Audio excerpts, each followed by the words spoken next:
Elles se dressent, immobiles, sous la lumière éternelle du désert. Trois silhouettes de pierre figées dans un silence plus ancien que les royaumes et les rois.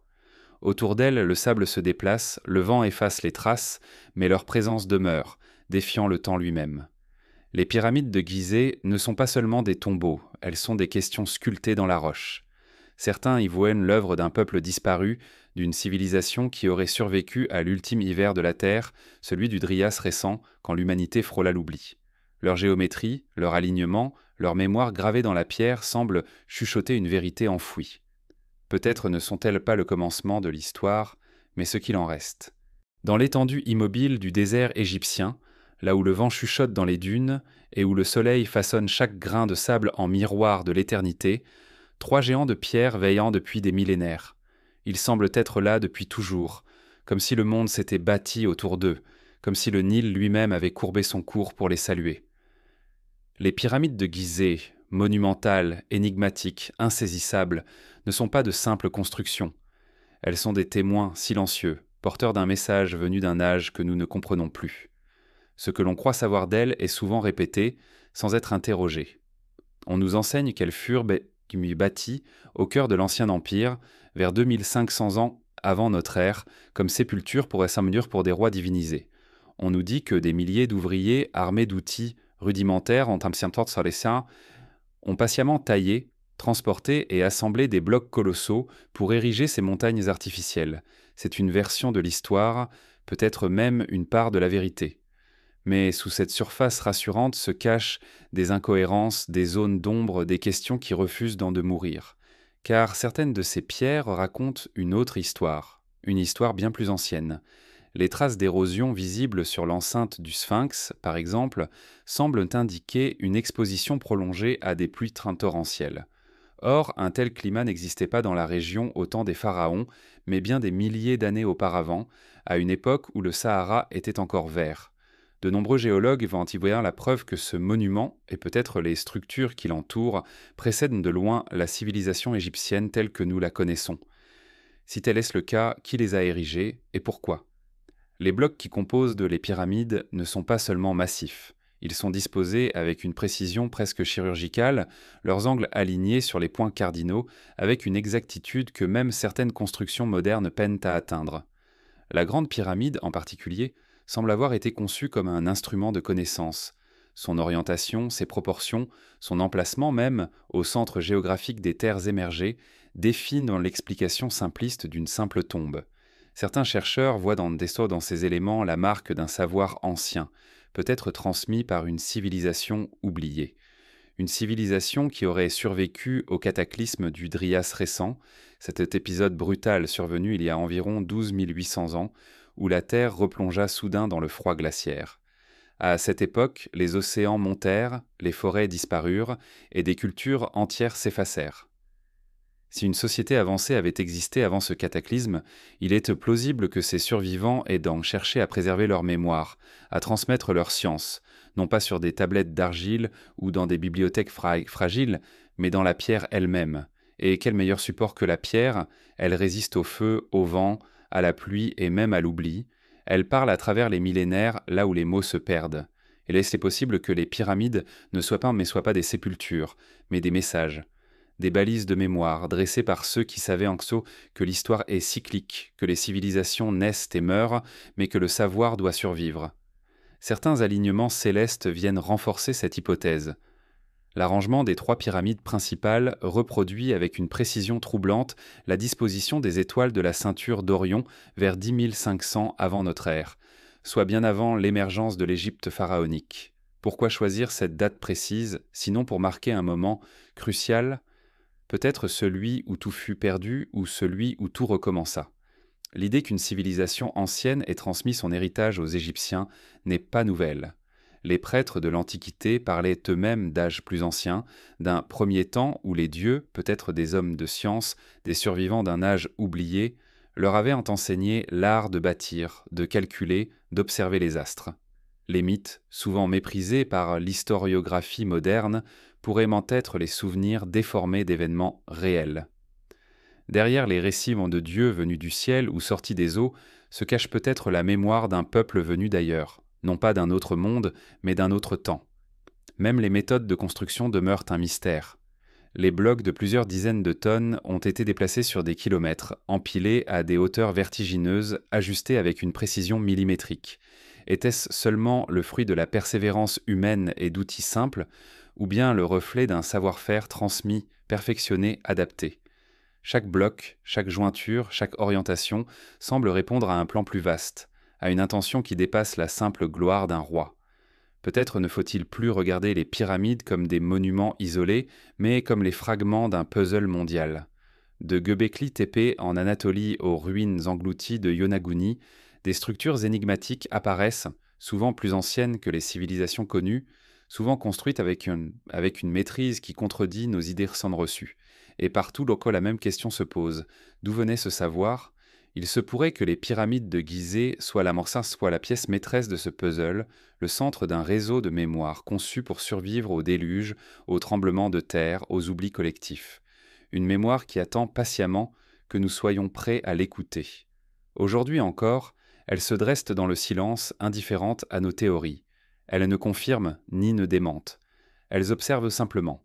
Et peut-être dans ce mutisme millénaire résident les réponses que nous cherchons, non pas dans les livres d'histoire, mais dans la pierre, dans son agencement, dans ses alignements, dans son obstination à défier le temps. Car si ces structures sont vraiment les témoins d'un âge antérieur, alors elles ne sont pas seulement des vestiges, elles sont des messages laissés par ceux qui ont traversé l'abîme, qui ont survécu à la fin d'un monde et qui ont voulu s'assurer que si l'histoire devait recommencer, nous n'aurions pas à tout réapprendre. Et si c'était cela leur véritable fonction? Non pas protéger un corps, mais protéger une idée. Dans les chapitres qui suivent, nous tenterons d'approcher cette idée. Nous plongerons dans les indices laissés dans la pierre, dans les récits anciens, dans les hypothèses audacieuses. Car peut-être que, pour comprendre qui nous sommes, il nous faut d'abord écouter ceux qui, depuis des millénaires, murmurent à travers le désert.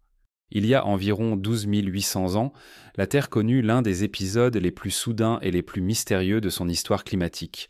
Ce moment, que les scientifiques appellent le Drias récent, marque la fin brutale d'une période de réchauffement qui semblait annoncer la sortie définitive de l'âge glaciaire.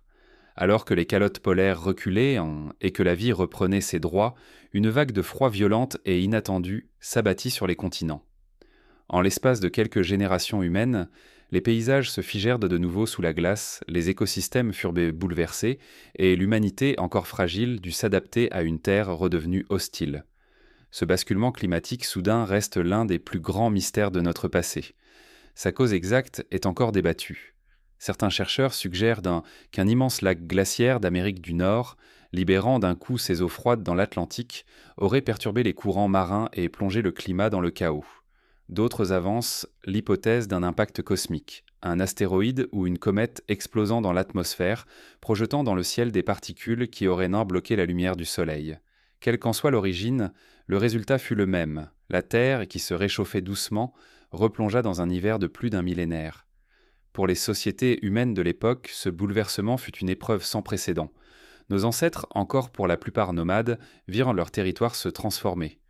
Les zones fertiles devinrent des terres stériles, les migrations animales cessèrent, les plantes disparurent, des communautés entières furent contraintes de fuir, de se regrouper, de réinventer leur mode de vie. C'est dans ce contexte de survie que certaines innovations naquirent, l'agriculture, l'organisation sociale plus complexe et peut-être même les premières structures monumentales. Mais ce qui intrigue le plus, c'est que plusieurs traditions anciennes, réparties sur différents continents, semblent garder la mémoire de ce cataclysme.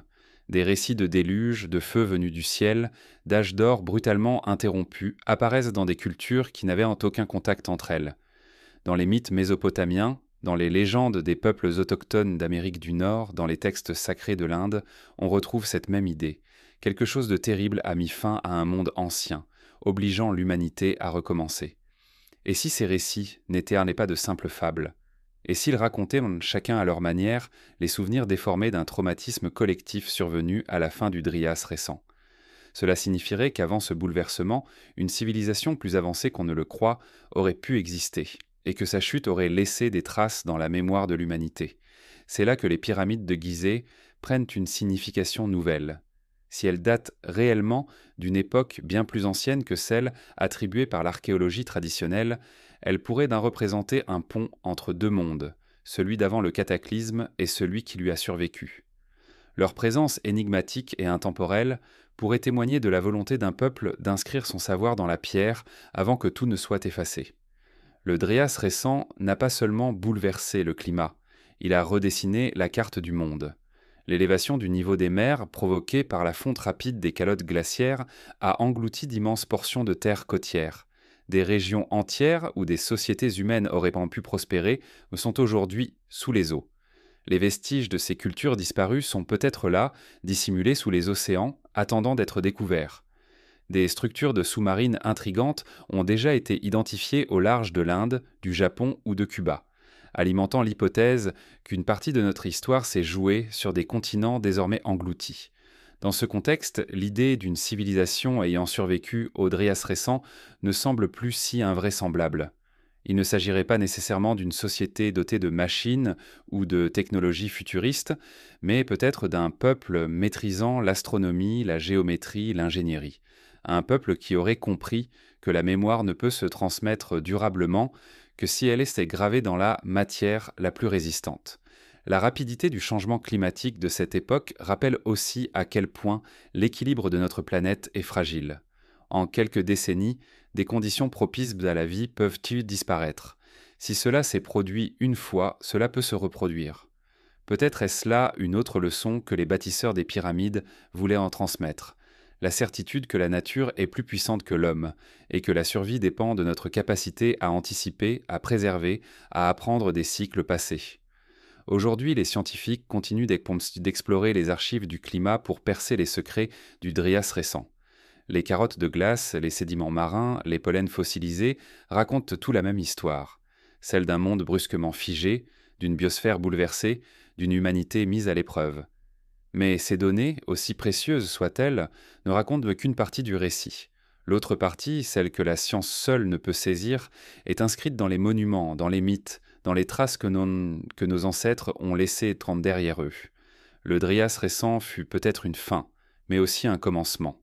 Il a détruit, mais il a aussi forcé l'émergence de nouvelles formes d'organisation humaine, de nouvelles façons de penser. Il a laissé derrière lui un monde différent, un monde dans lequel les civilisations ont pu naître, se développer et peut-être tenter de ne plus jamais oublier. Les pyramides immobiles sous le ciel d'Égypte pourraient bien être le fruit de cette volonté. Un message d'avertissement, une archive silencieuse, un pont tendu entre ce qui fut et ce qui pourrait advenir encore. Dans les chapitres qui suivent, nous explorerons comment cette hypothétique mémoire ancienne s'est cristallisée dans la pierre, comment des connaissances astronomiques et architecturales ont pu survivre à travers les âges, et pourquoi certains indices semblent pointer vers une origine plus ancienne que tout ce que l'histoire officielle admet. Car comprendre le Dryas récent, c'est peut-être comprendre les raisons profondes de la construction des pyramides elles-mêmes, et, à travers elles, saisir le fil invisible qui relie notre présent à un passé presque effacé. Sous le soleil impassible d'Égypte, les pyramides projettent leur ombre sur un sol qui a vu passer des milliers de générations. Elles sont là, immobiles, comme si elles n'avaient jamais été construites mais simplement révélées, comme si elles avaient toujours appartenu au paysage. Pourtant, derrière leur apparente simplicité se cache une énigme qui défie encore notre compréhension. Pourquoi ces formes ? Pourquoi ici ? Et surtout, pourquoi avec une telle perfection ? Depuis que l'on a redécouvert leur existence, les chercheurs ont tenté d'expliquer leur conception, en s'appuyant sur les connaissances supposées d'imposer des Égyptiens de l'Ancien Empire.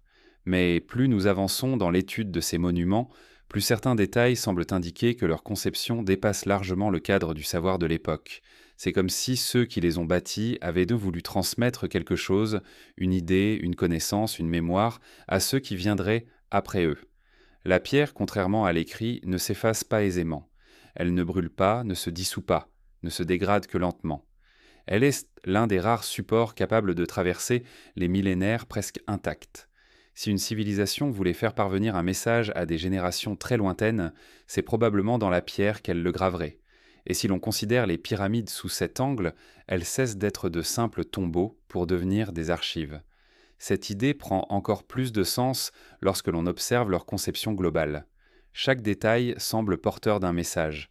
L'orientation presque parfaite de la Grande Pyramide vers les 4 points cardinaux, son alignement avec certaines étoiles, sa relation avec le Nil et avec l'horizon, tout cela semble avoir été pensé avec une intention précise.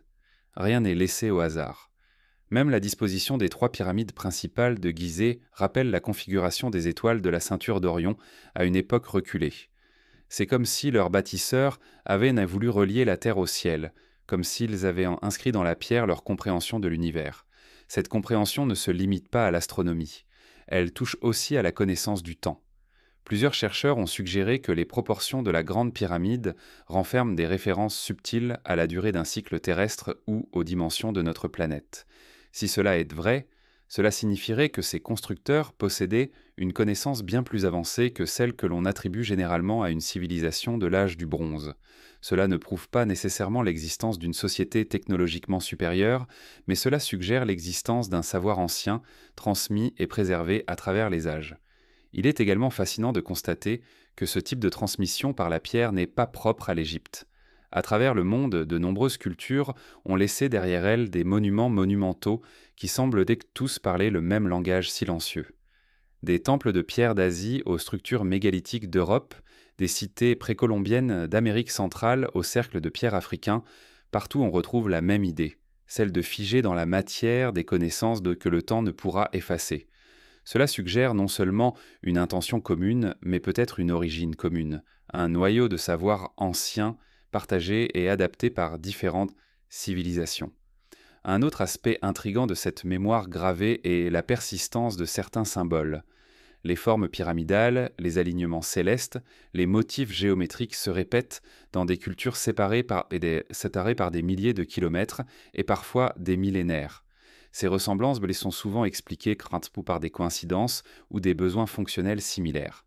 Mais il est possible qu'elles soient plutôt le reflet d'une tradition partagée, d'un héritage transmis depuis une époque où ces cultures étaient liées d'une manière que nous n'avons pas encore comprise. Dans cette hypothèse, les pyramides pourraient être bien plus que de simples monuments. Elles pourraient être des bibliothèques silencieuses, des lieux où le savoir a été codé non pas dans des mots mais dans des formes, des orientations, des proportions. Lire ce langage demande un regard différent, une approche qui ne se limite pas aux outils de l'archéologie classique. Il faut y voir une intention, une volonté de dialogue avec l'avenir. La transmission de connaissances à travers la pierre pourrait aussi expliquer certaines anomalies historiques. Par exemple, pourquoi certaines civilisations semblent apparaître presque soudainement avec un haut degré d'organisation sociale, de maîtrise architecturale ou d'astronomie, sans trace claire d'une évolution progressive. Peut-être parce qu'elles n'ont pas eu à tout redécouvrir, peut-être qu'elles ont hérité d'un savoir déjà établi, conservé dans des monuments anciens, interprétés et adaptés à leur propre culture. Cette hypothèse, bien que controversée, offre une perspective fascinante sur notre rapport au passé. Elle suggère que l'histoire de l'humanité n'est pas une ligne droite partant de la barbarie vers la civilisation, mais un cycle de pertes et de transmissions, de destruction et de renaissance. À chaque effondrement, quelque chose survit, parfois sous la forme d'un mythe, parfois sous celle d'un monument.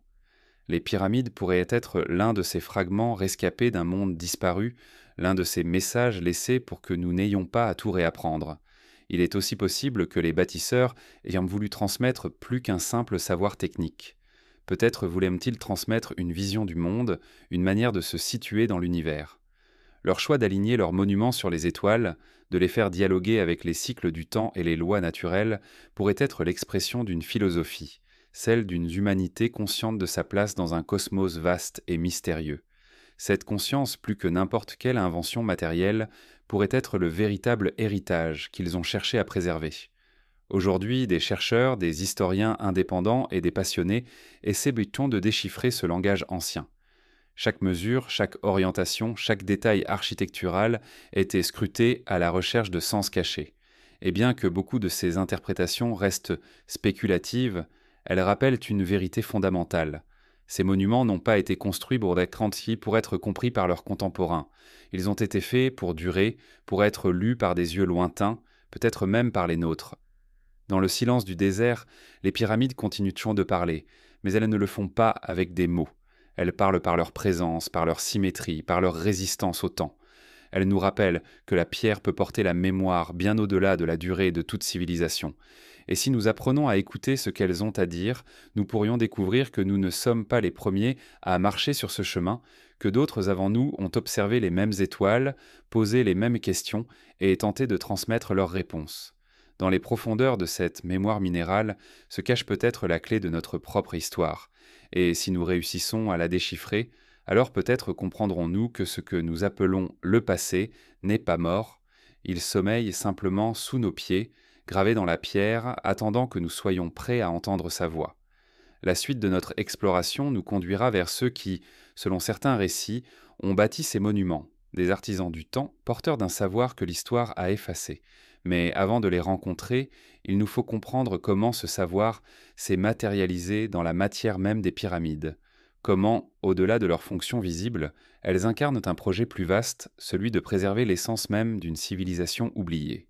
Ils ont déplacé des montagnes sans machine, sculpté la pierre avec une précision qui défie notre compréhension, et dressé des monuments qui défient le temps. Ceux que nous appelons aujourd'hui les bâtisseurs des pyramides sont des figures enveloppées d'ombre. Leurs noms nous échappent, leurs visages ont été effacés par le sable et les siècles, mais leurs œuvres demeurent. À Gizeh, à Saqqara, à Abousir, ces maîtres anonymes ont laissé derrière eux des structures dont la conception et la réalisation semblent dépasser les capacités techniques que nous attribuons à leur époque. Et à mesure que l'on s'approche de leur œuvre, un sentiment persiste. Avons-nous sous-estimé leur savoir, ou bien ont-ils hérité de connaissances bien plus anciennes que nous ne le pensons ? La version traditionnelle de l'histoire nous enseigne que des dizaines de milliers d'ouvriers, armés de simples outils en cuivre, de cordes, de traîneaux et d'ingéniosité, auraient bâti les pyramides en quelques décennies. Cette vision, séduisante dans sa simplicité, a longtemps été acceptée sans remise en question. Pourtant, lorsqu'on examine de plus près les détails de leur construction, elle semble bien fragile. Comment ces ouvriers ont-ils pu tailler des blocs de calcaire et de granit pesant parfois plusieurs dizaines de tonnes avec des outils si rudimentaires ?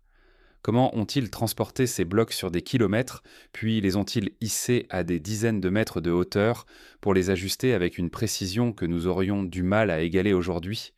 Certains vestiges archéologiques, comme des marques de taille ou des traces de levage, sont invoqués pour appuyer la version classique.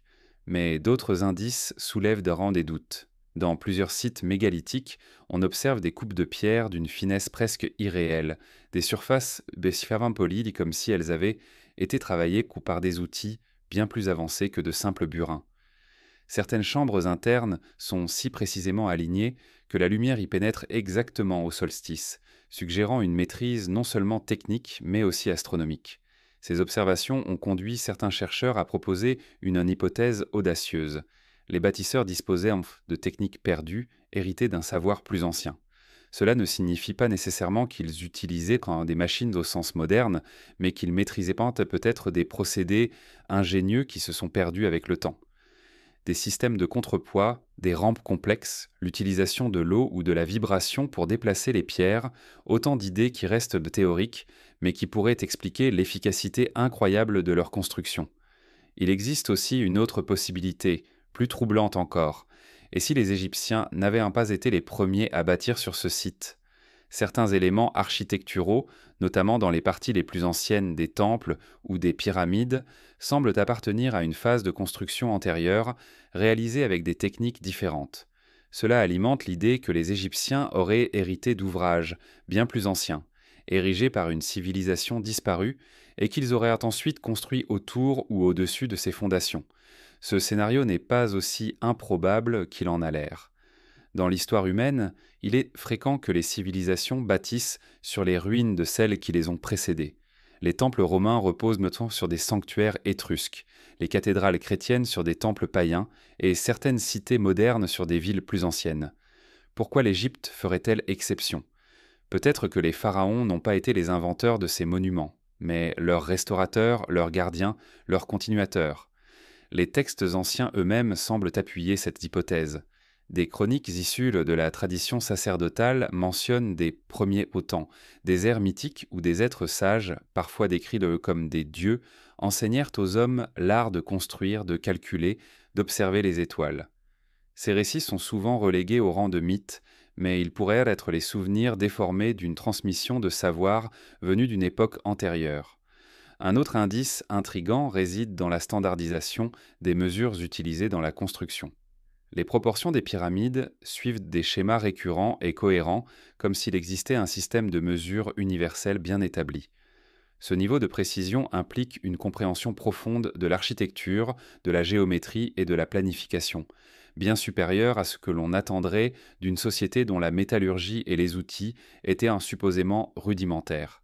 Cette cohérence pourrait indiquer l'existence d'une tradition technique ancienne, transmise de génération en génération bien avant l'époque pharaonique. Certains chercheurs contemporains ont tenté de reproduire les techniques supposées des bâtisseurs en utilisant uniquement des outils de l'époque. Leurs expériences antérieures sont souvent donné des résultats mitigés.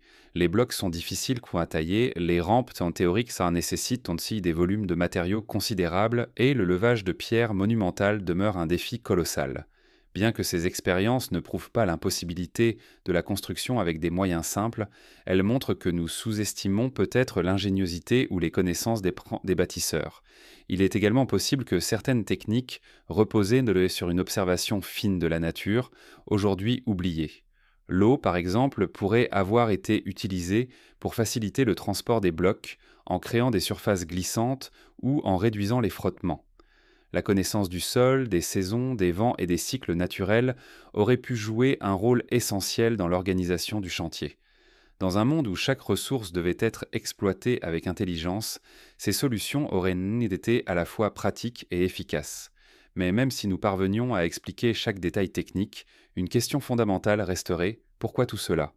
Pourquoi consacrer tant d'efforts, tant de ressources, tant de générations à l'édification d'un monument qui défie encore notre compréhension? L'explication funéraire traditionnelle ne suffit pas. Il y a dans ces constructions une ambition qui dépasse largement le simple désir d'honorer un roi. Il y a l'empreinte d'une pensée tournée vers l'éternité, d'un projet qui visait à défier l'oubli. Peut-être que ces bâtisseurs savaient dans ce que nous avons oublié, que la pierre parle plus fort que les mots, que les monuments sont des messages adressés au futur. Peut-être voulaient-ils que nous sachions qu'il avait existé, qu'ils avaient compris certaines vérités fondamentales et qu'ils avaient voulu les transmettre. Leurs outils, leurs techniques, leurs secrets se sont peut-être perdus, mais leurs œuvres sont toujours là, intactes, défiant le temps et les certitudes.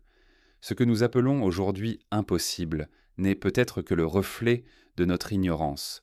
Peut-être que ces bâtisseurs savaient des choses que nous avons oubliées, ou peut-être que leur intelligence collective, leur patience, leur compréhension du monde naturel leur ont permis d'accomplir ce que nous jugeons irréalisable. Quoi qu'il en soit, leur réalisation nous oblige à revoir notre conception de l'histoire. Elle nous rappelle que le passé n'était pas forcément moins avancé que le présent, seulement différent. Dans les chapitres qui suivent, nous quitterons les chantiers et les ateliers pour lever les yeux vers le ciel. Car les bâtisseurs ne se contenteront pas de maîtriser la pierre, ils avaient aussi un rapport intime avec les étoiles. Leurs monuments, loin d'être de simples structures terrestres, sont alignés avec les cycles célestes. Comprendre cette relation entre ciel et pierre, entre cosmos et construction, est peut-être la clé pour saisir la véritable intention de ceux qui ont bâti l'impossible. Lorsque le soleil s'éteint sur les sables de Gizeh et que la nuit s'étend lentement sur le désert, un autre monde se révèle. Dans ce ciel noir constellé d'étoiles, une figure domine depuis toujours l'imaginaire des hommes. Orion, le chasseur céleste dont la silhouette traverse les mythes de nombreuses civilisations. Ces trois étoiles principales, Al-Nitak, Al-Nilam et Mintaka, alignées dans une harmonie parfaite, ont guidé les voyageurs, inspiré les légendes et peut-être servi de modèle aux bâtisseurs des pyramides. Car sur Terre, au bord du Nil, trois monuments dressent contre leur masse de pierre dans une configuration qui semble répondre à cette constellation. Coïncidence? Ou message volontaire gravé dans la géographie terrestre pour refléter l'ordre du ciel? Depuis des décennies, les chercheurs s'interrogent sur la relation entre les pyramides et les étoiles. L'idée que leur disposition puisse reproduire la ceinture d'Orion a été popularisée dans les années 1990, mais elle s'appuie sur des observations qui remontent bien plus loin. Vue du ciel, la répartition des trois grandes pyramides, Khéops, Képhren et Mykérinos, rappelle de façon frappante l'agencement des trois étoiles centrales de la constellation. Même la légère déviation de l'une d'elles, souvent expliquée par des contraintes topographiques, semble correspondre à la position de Mintaka dans le ciel. Cette similitude ne serait qu'une simple curiosité si elle ne s'accompagnait pas d'autres indices troublants. L'axe des pyramides, leur orientation par rapport aux points cardinaux et leur relation avec le Nil, qui pourrait représenter la Voie lactée dans cette interprétation symbolique, suggèrent une intention délibérée. Les bâtisseurs ne se contentaient pas de construire vers le ciel. Ils voulaient ancrer le ciel dans la pierre, créer un miroir terrestre du cosmos. Mais pourquoi Orion? Pourquoi cette constellation en particulier parmi toutes celles qui parsèment le firmament? Dans la mythologie égyptienne, Orion était associé à Osiris, le dieu de la résurrection et du renouveau, celui qui régnait sur l'au-delà. Associer les pyramides à Orion, c'était peut-être inscrire dans la pierre l'idée d'une renaissance, d'un passage vers une autre forme d'existence. Pour une civilisation obsédée par l'immortalité, cette correspondance entre ciel et terre avait une portée spirituelle immense. Pourtant, un détail ajoute une dimension encore plus mystérieuse à cette relation. La position d'Orion dans le ciel change au fil des millénaires en raison d'un phénomène appelé précession. Si l'on remonte dans le temps, on découvre qu'il y a environ 12 000 ans, vers la fin du Dryas récent, la ceinture d'Orion se trouvait alignée d'une manière encore plus précise avec la disposition des pyramides. Cela suggère que leur conception pourrait remonter à une époque bien antérieure à celle traditionnellement admise. Si tel était le cas, cela renforce l'idée que les pyramides sont le vestige d'un savoir hérité d'une civilisation plus ancienne, qui aurait voulu inscrire dans la pierre une carte céleste telle qu'elle apparaissait à son époque. L'association entre les fleuves terrestres et la Voie lactée est une constante dans de nombreuses cultures anciennes. Pour les Égyptiens, le Nil n'était pas seulement une source de vie, il était la matérialisation sur Terre d'un fleuve céleste. En plaçant leurs monuments en relation directe avec ce fleuve, les bâtisseurs semblaient vouloir relier le monde terrestre à l'ordre cosmique. Ce geste révèle une vision du monde profondément symbolique, où le ciel et la terre ne sont pas séparés, mais intimement liés, reflétant l'un dans l'autre une harmonie universelle. Ce lien entre architecture et astronomie n'est pas propre à l'Égypte. À travers le monde, des monuments anciens témoignent d'une obsession similaire pour l'alignement céleste. Les temples mayas étaient donc construits pour capter les grandes équinoxes, les cercles de pierre en Europe suivent les cycles lunaires, et les observatoires de l'ancienne Chine reflétaient un peu les mouvements des étoiles. Partout, les sociétés anciennes ont cherché à inscrire leur présence dans l'ordre cosmique, à faire de leurs œuvres des ponts entre la terre et le ciel. Ce n'est donc pas un hasard si les pyramides, parmi les monuments les plus imposants jamais construits, s'inscrivent dans cette tradition universelle.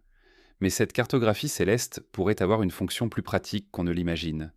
Certains chercheurs pensent que les alignements astronomiques n'étaient pas seulement symboliques, mais servaient aussi à marquer des cycles temporels, des repères permettant de prédire les crues du Nil, les saisons agricoles ou des événements célestes particuliers.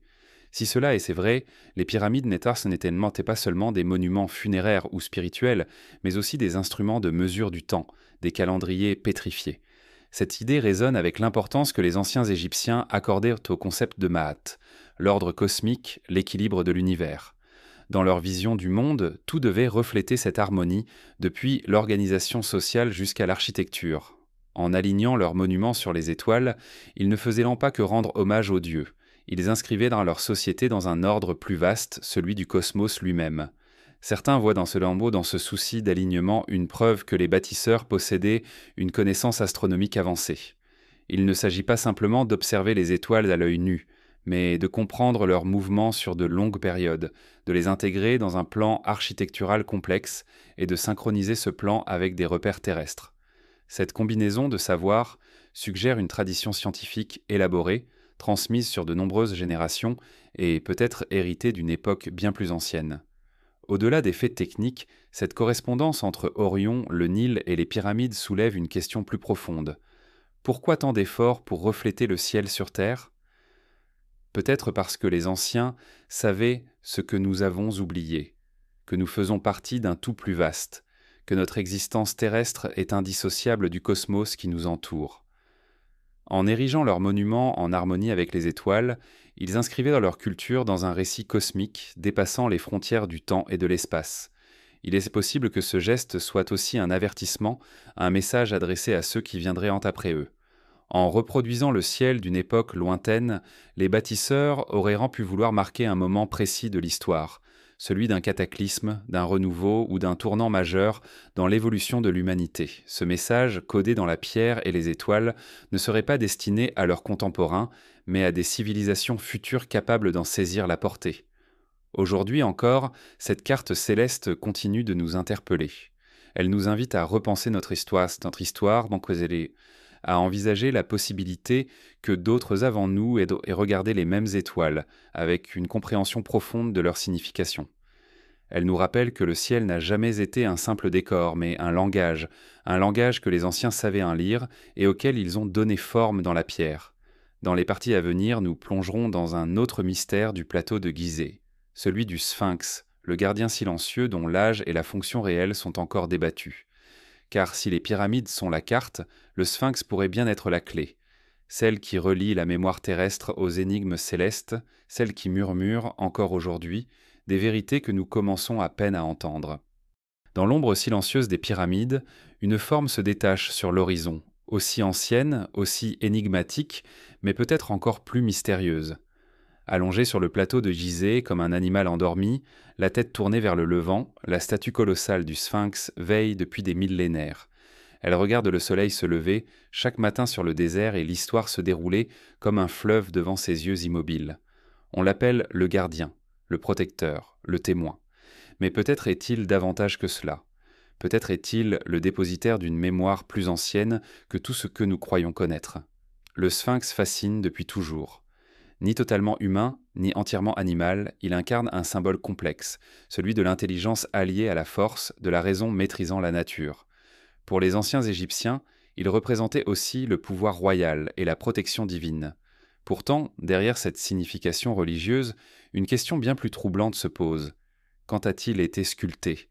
Et surtout, par qui? La tradition académique situe sa création au règne de Khéphren, vers 2500 avant notre ère, et le considère comme un monument destiné à glorifier le pharaon. Son visage serait celui du souverain lui-même, et il aurait été taillé directement dans le plateau rocheux à proximité de la pyramide qui porte son nom. Cette interprétation est aujourd'hui encore largement enseignée. Pourtant, elle repose sur des hypothèses fragiles. Aucune inscription contemporaine ne mentionne explicitement Khéphren comme le commanditaire du Sphinx. Aucun texte de l'époque ne décrit sa construction. Le lien entre la statue et le pharaon repose principalement sur une ressemblance supposée entre leurs traits, une ressemblance que beaucoup contestent. Mais ce sont surtout les marques d'érosion sur le corps du Sphinx qui ont relancé le débat. Dans les années 1990, certains géologues ont remarqué que les rainures profondes qui parcourent ses flancs ne ressemblent pas aux effets du vent et du sable, habituels dans le désert. Elles évoquent plutôt l'érosion causée par des pluies intenses et prolongées. Or, un tel climat n'a pas existé en Égypte depuis des milliers d'années avant l'Ancien Empire. Si ces observations sont exactes, elles pourraient indiquer que le Sphinx est bien plus ancien que ce que l'on pensait, peut-être construit entre 7000 et 10 000 ans avant notre ère, voire davantage. Cette hypothèse, bien que controversée, trouve des échos dans d'autres découvertes archéologiques. Des sites comme Göbekli Tepe, en Anatolie, montrent que des sociétés capables de bâtir des monuments monumentaux existaient mais déjà à cette époque reculée. Si des peuples pouvaient ériger des temples complexes plusieurs millénaires avant l'apparition officielle de la civilisation égyptienne, pourquoi n'auraient-ils pas pu sculpter le Sphinx? Si tel était le cas, alors notre vision de l'histoire doit être profondément révisée. Le Sphinx ne serait plus un symbole de l'Égypte pharaonique, mais celui d'une humanité beaucoup plus ancienne, témoin d'un monde oublié. Il serait l'une des dernières traces d'une civilisation disparue, ou peut-être d'un peuple qui a survécu au cataclysme du Drias récent et transmis son savoir à ceux qui sont venus après. Certains indices renforcent cette idée. La tête du Sphinx, par exemple, semble disproportionnée par rapport à son corps. De nombreux chercheurs pensent qu'elle a été resculptée à une époque ultérieure, peut-être pour représenter un pharaon.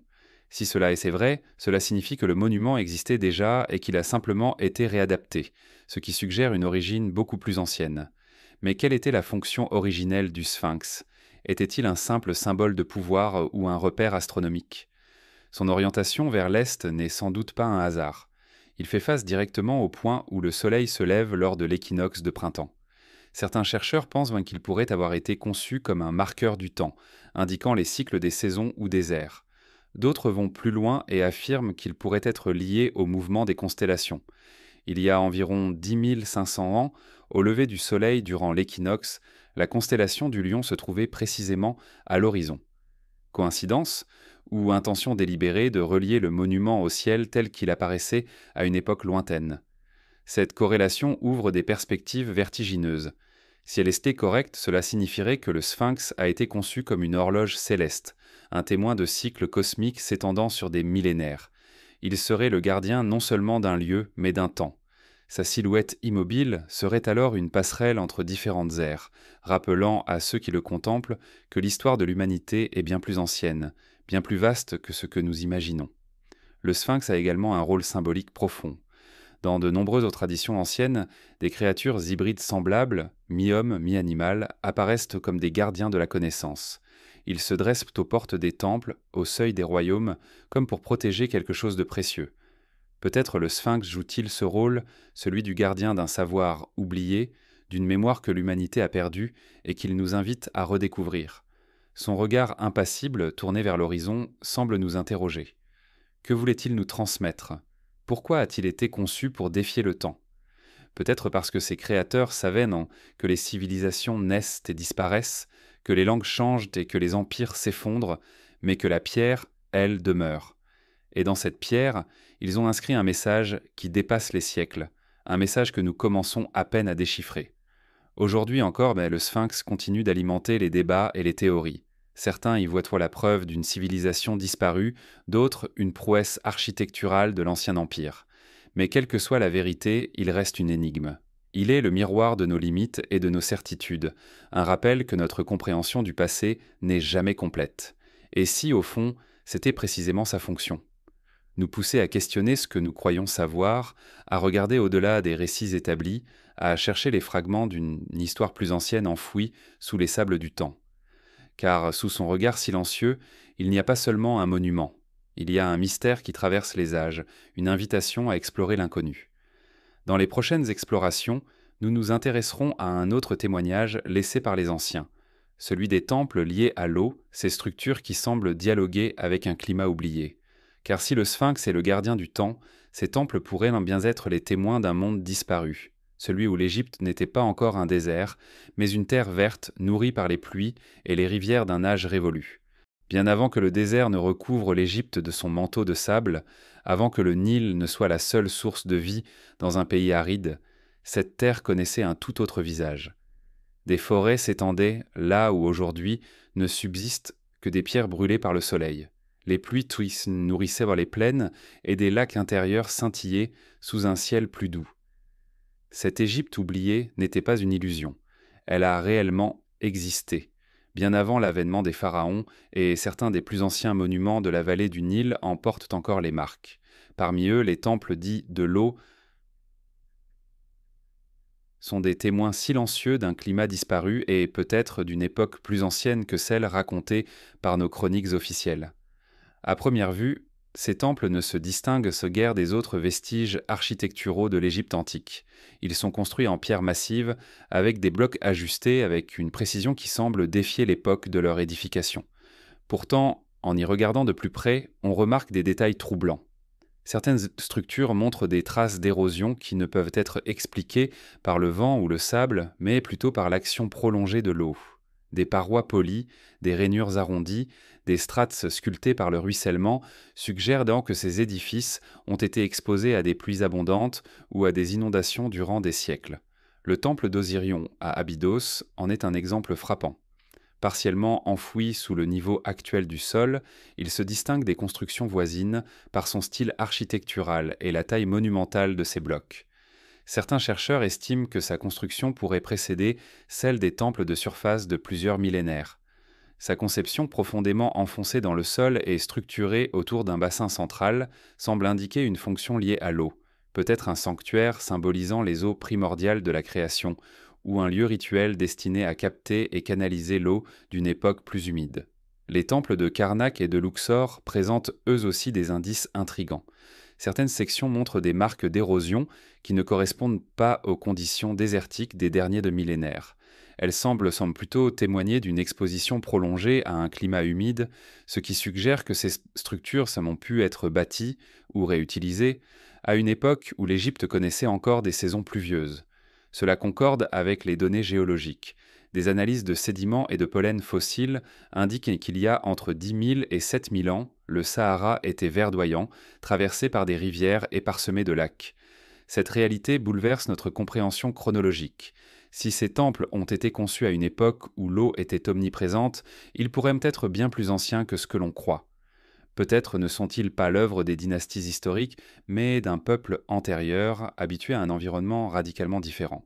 Un peuple qui aurait bâti ses sanctuaires en dialogue avec la nature, en tenant compte des cycles de l'eau et du climat, et dont la mémoire aurait été absorbée puis réinterprétée par les Égyptiens plus récents.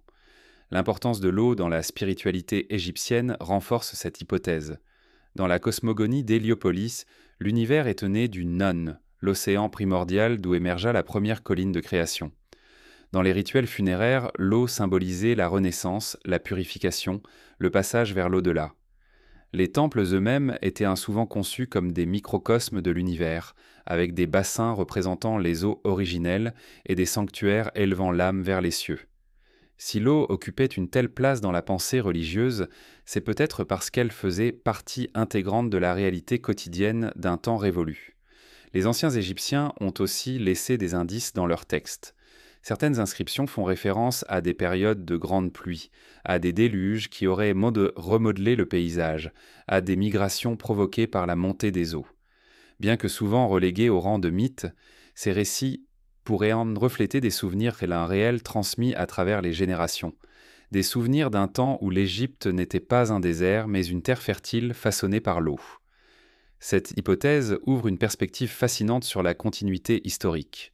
Plutôt que d'être une rupture nette, la naissance de la civilisation égyptienne pourrait être l'héritière d'une culture antérieure, adaptée à un climat radicalement différent.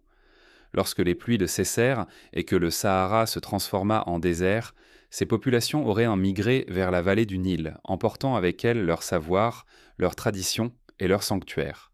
Les temples liés à l'eau seraient alors les reliques de ce monde perdu, intégrés dans une nouvelle cosmologie fondée sur un environnement désormais aride.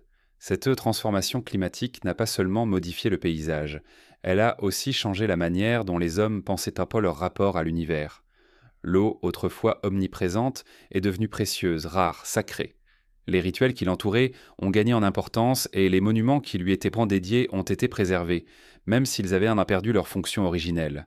En ce sens, les temples de l'eau sont des ponts entre deux mondes, celui d'un passé humide et luxuriant et celui d'un présent sec et brûlant. Certains chercheurs voient dans cette adaptation la preuve de la résilience humaine, de notre capacité à transformer nos sociétés face à des bouleversements climatiques majeurs. Mais elle pourrait aussi être le signe d'une continuité culturelle bien plus ancienne que nous ne l'admettons.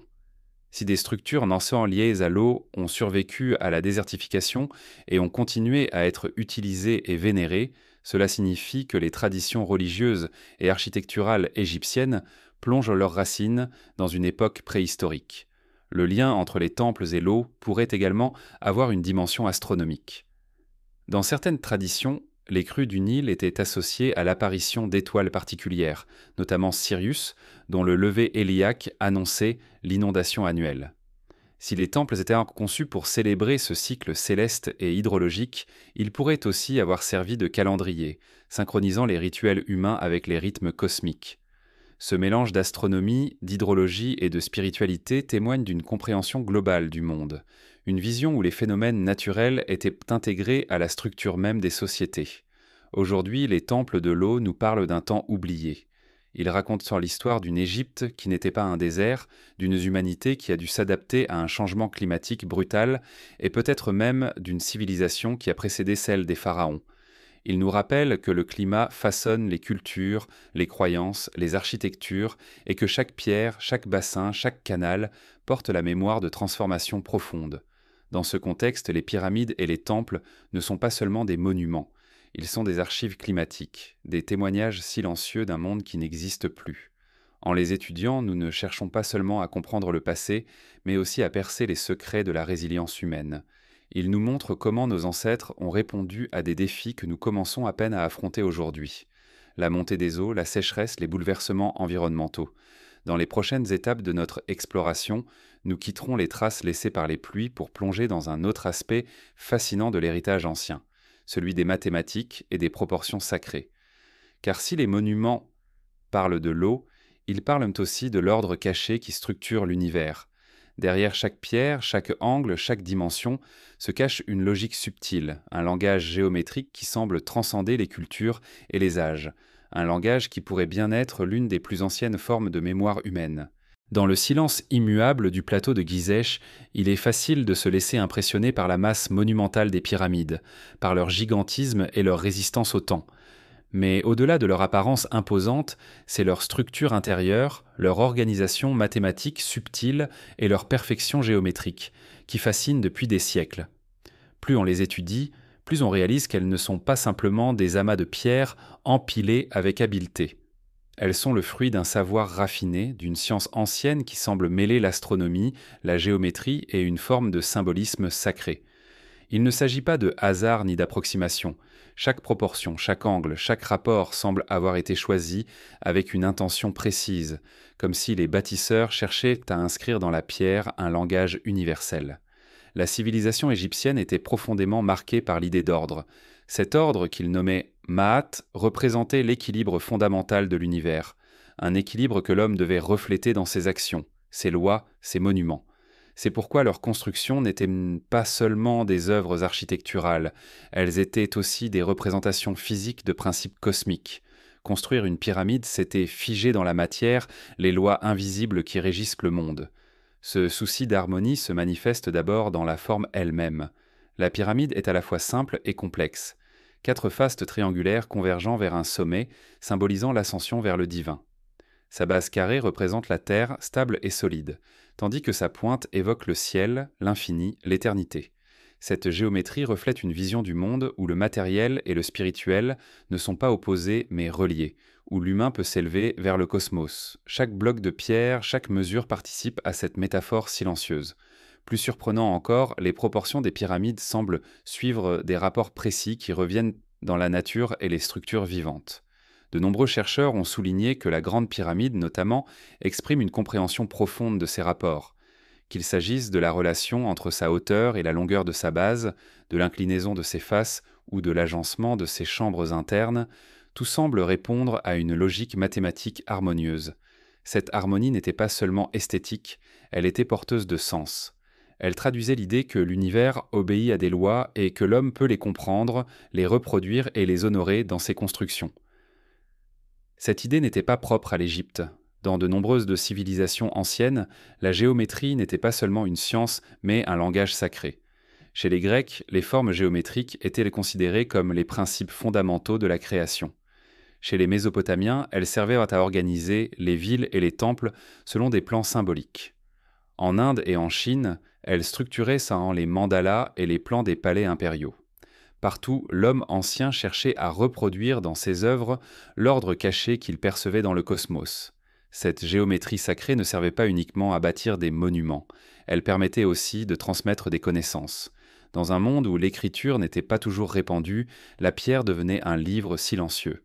Les rapports inscrits dans l'architecture pouvaient nettement véhiculer des concepts complexes sans qu'un mot ne soit prononcé. Il suffisait de comprendre leur langage pour accéder à la connaissance qu'ils renfermaient. Ainsi, il est possible que les pyramides aient servi à transmettre bien plus qu'un héritage religieux ou politique. Elles pourraient contenir des informations sur les cycles célestes, les mouvements terrestres ou les proportions fondamentales de la nature. Certains chercheurs ont même suggéré que leur conception reflète une compréhension intuitive des lois universelles, non pas sous forme de théories abstraites, mais sous forme d'expériences concrètes, intégrées à la structure même du monument. Le choix du lieu de construction renforce cette hypothèse. Le plateau de Gizeh se trouve à proximité du centre géographique des terres émergées de la planète. Était-ce un hasard ou les bâtisseurs avaient-ils conscience de cette position stratégique ? S'ils l'ont choisi délibérément, cela indique une vision globale de la Terre et une volonté de lier le monument à l'ensemble du monde connu. Cela suggère également que les pyramides n'étaient pas seulement destinées aux Égyptiens, mais à l'humanité tout entière, un message universel gravé dans la pierre pour ceux qui viendraient bien après. Certains éléments architecturaux renforcent encore cette idée d'intention cachée. Par exemple, l'orientation presque parfaite des pyramides vers les points cardinaux ne peut être le fruit du hasard. Elle témoigne d'une observation attentive du ciel et d'une connaissance précise des mouvements terrestres. L'alignement avec certaines étoiles, les relations géométriques entre les différentes structures du site, ou encore la disposition des temples environnants semblent obéir à un plan global. Ce plan dépasse la simple fonction pratique. Il traduit une vision du monde ordonnée, structurée, où chaque élément trouve sa place dans un tout cohérent. Cette précision pose une question fondamentale.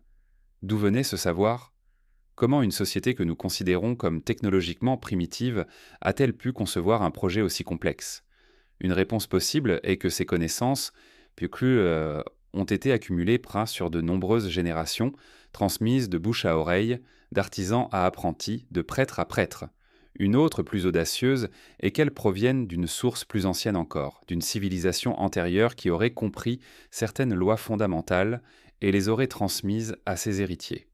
Il est également possible que ces connaissances aient été acquises par l'observation patiente de la nature. Nos ancêtres passaient leur nuit à contempler les étoiles, leurs journées tuaisant, à mesurer les ombres, leurs saisons à observer les crues et les cycles naturels.